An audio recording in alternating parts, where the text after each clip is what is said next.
maintenant l'éloge de l'année sabbatique. Il ose répondre pour à la problématique. Ah, ce que les malheureux nous causent de tourments.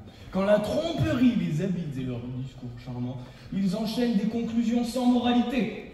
Et je dois, moi, venir rétablir la vérité.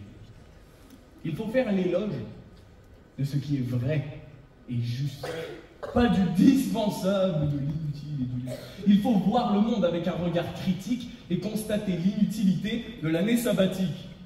Je comprends que son discours ait pu vous charmer. La cigale chante bien, elle conte de beaux songes, de belles histoires, enfin, surtout de jolis mensonges. La fourmi est moins charmeuse, oui, c'est là son moindre défaut, mais elle vous dira la vérité.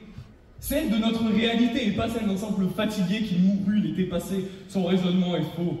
Il se contente de défendre l'année sabbatique quand nous défendons le juste.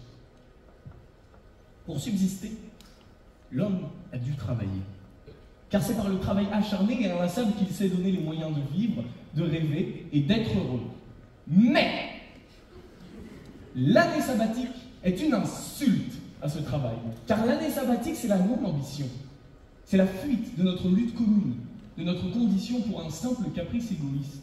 Alors je vous le demande, simplement, pourquoi s'arrêter?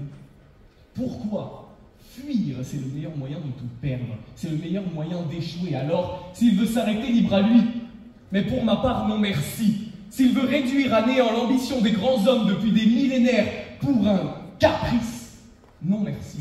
Si l'objectif est de devenir une algue le plus vite possible, libre à lui. Mais non merci, nous sommes des hommes. Alors prendre une année sabbatique, non merci.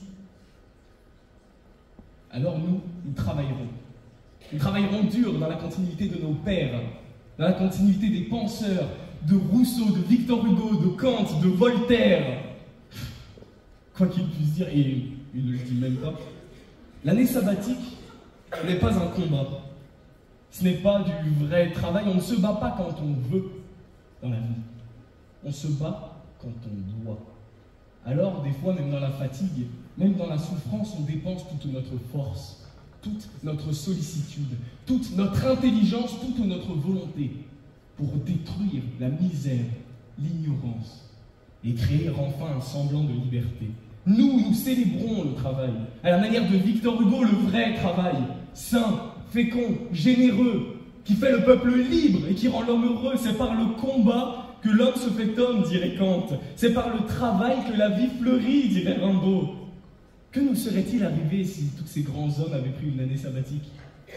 Si Pasteur avait pris une année sabbatique? Nous serions tous morts de la rage. Mais ça ne risque pas d'arriver. Car lui-même le disait, une journée sans travail est une journée volée à l'humanité. Si les grands hommes ne suffisent pas à vous convaincre, revenons à l'étymologie. L'année sabbatique, c'est le Shabbat, mais c'est aussi l'année du sabbat, la réunion des sorciers et sorcières du Moyen-Âge. Alors, mesdames et messieurs, voici ma définition de l'année sabbatique. L'année sabbatique, ce n'est pas l'année sympathique, c'est l'année satanique. C'est l'année satanique, mesdames et messieurs, c'est l'année du diable. Mais par diable, je n'entends pas sortilège et magie noire, mais bien vice et injustice. Le philosophe Alain dirait « Othello avait les mains inoccupées quand il s'imagina d'étrangler quelqu'un. » Plus simplement, le travail guérit la plupart de nos souffrances. Le travail guérit nos pulsions destructrices. Et tant mieux, car dans la vie, il n'y a pas de place au vice. Il y a seulement celle du travail, du repos et de la bonté. Alors, Valentin, viens et travaillons ensemble toute une vie.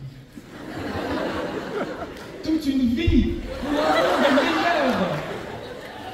Il n'est pas trop tard pour se battre. Il n'est pas trop tard pour vivre.